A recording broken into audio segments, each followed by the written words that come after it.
Assalamualaikum warahmatullahi wabarakatuh.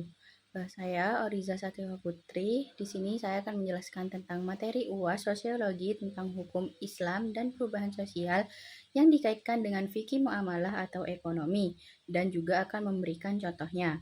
Nah, pertama-tama yaitu kita akan membahas tentang hukum Islam. Hukum Islam sendiri adalah seperangkat aturan yang bersumber dari wahyu Allah atau Al-Quran dan juga sunnah Nabi Muhammad SAW yang mengatur berbagai aspek kehidupan manusia, termasuk aspek sosial dan ekonomi. Hukum Islam ini juga bersifat dinamis dan selalu berinteraksi dengan perubahan sosial yang terjadi di masyarakat. Nah, hubungan ini bersifat timbal balik, di mana jika hukum Islam dapat mendorong perubahan sosial, maka perubahan sosial juga dapat menuntut penyesuaian dalam hukum Islam. Nah, selanjutnya, ketika hukum Islam itu sudah ditaati dan juga dijadikan pegangan hidup, maka ia mampu mengubah struktur sosial masyarakat. Contohnya yaitu pada masa Rasulullah SAW, di mana masyarakat Arab yang sebelumnya dikenal dengan perilaku jahiliyah berubah menjadi masyarakat yang beradab dan taat syariat. Hukum Islam itu juga dapat menjadi sarana kontrol sosial dan alat perubahan sosial.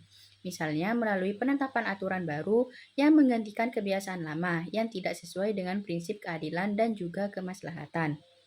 Nah, perubahan sosial seperti perubahan budaya, ekonomi, dan teknologi itu dapat menuntut penyesuaian hukum Islam agar tetap relevan. Di mana di dalam sejarah mekanisme ijtihad dan juga tajdid itu digunakan untuk menyesuaikan hukum Islam dengan konteks sosial baru. Contohnya, pada masa Khalifah Umar bin Khattab, terjadi ijtihad dalam penetapan hukum talak 3 sekaligus, karena fenomena sosial tersebut itu berkembang pada saat itu. Selanjutnya, di sini saya akan menjelaskan contoh kasusnya dari hukum Islam itu. Contohnya yaitu jual beli online di e-commerce. Nah, di mana dari sisi perubahan sosial itu dengan munculnya teknologi internet dan perdagangan digital atau e-commerce itu juga telah mengubah cara masyarakat melakukan transaksi ekonomi. Di mana kalau dulu transaksi jual beli itu dilakukan secara langsung atau tatap muka, kini dapat dilakukan secara daring atau tanpa bertemu fisik.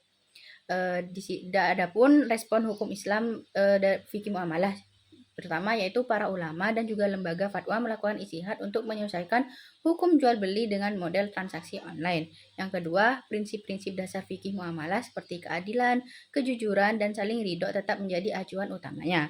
Yang ketiga, transaksi online itu diperbolehkan selama memenuhi syarat sah jual beli seperti adanya objek yang jelas, akad yang transparan, dan tidak mengandung unsur gharar atau ketidakjelasan, dan juga tidak melakukan penipuan. Adapun keterkaitannya dengan ekonomi syariah, yaitu di mana di dalam ekonomi syariah, prinsip keadilan dan juga distribusi kekayaan itu sangat ditekankan. Contohnya pada salah satu ayat, yaitu Quran Surat Az-Zariyat ayat 19, yang menegaskan pentingnya mendistribusikan harta kepada yang membutuhkan. Di dalam konteks modern, perubahan sosial berupa berkembangnya sistem keuangan syariah.